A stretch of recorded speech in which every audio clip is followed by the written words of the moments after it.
Back to another podcast, Bull on the Street. Dan, would you like to introduce yourself today?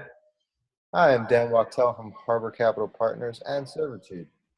Thank you. And my name is Nicholas Coriano, and today we're going to talk about the filing fees to register your securities. Exciting stuff, Nick. Exciting stuff. Yes. This is the kind of stuff that gets you, really turned on before that date. Nice. Like I'm going out with this smoking hot 9, and I gotta look up filing fee rates for stock. A 9, right? And why? May I ask why you didn't go all the way to the 10? Because there are no 10s, unless it's your significant other. Never answer that question that there are no 10s. I did that, and it did not end well. So, because I usually just tell the truth, there's no 10s. A 10 should be the hottest woman or man, whatever you're into, should be the most beautiful, angelic-like person ever. There should only be a handful of 10s. 9 is the new 10. Okay. I'm just saying. Okay. Well, but anyway. If your significant other asks, just say they're a 10. Just save yourself the fight. Yes, don't ever. Yes, very good advice, Dan. I'm glad you figured that out. The hard way.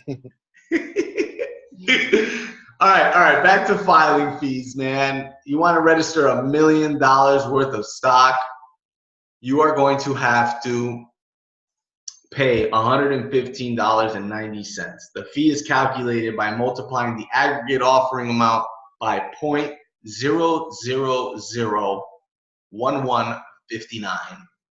And of course, they're made pursuant to the Securities Act of 1933 and the Securities Exchange Act of 1934. We can get into why the Securities Acts are so old in another podcast. But for today, what are the filing fees, Dan? $115.90 per $1 million. Per $1 million. So if you're registering 10 million, right? You're about at $1,000, a little bit over $1,100. Yep. And one Securities Act, name the other Securities Act. The Security Act, there's the Securities Act of 1933, the Securities Exchange Act of 1934, there's the Investment Banking Act, and then there's like 6 other acts. All these acts all reference other Securities Acts. So generally they build on top of each other. The 1934 Act references the 1933. I think the Investment Banking Act was sometime in the 1940s. That references the Securities Act and the Securities Exchange Act, and so on and so forth. But let's not get too ahead of ourselves. Let's talk about that in the next podcast. We'll be back, guys.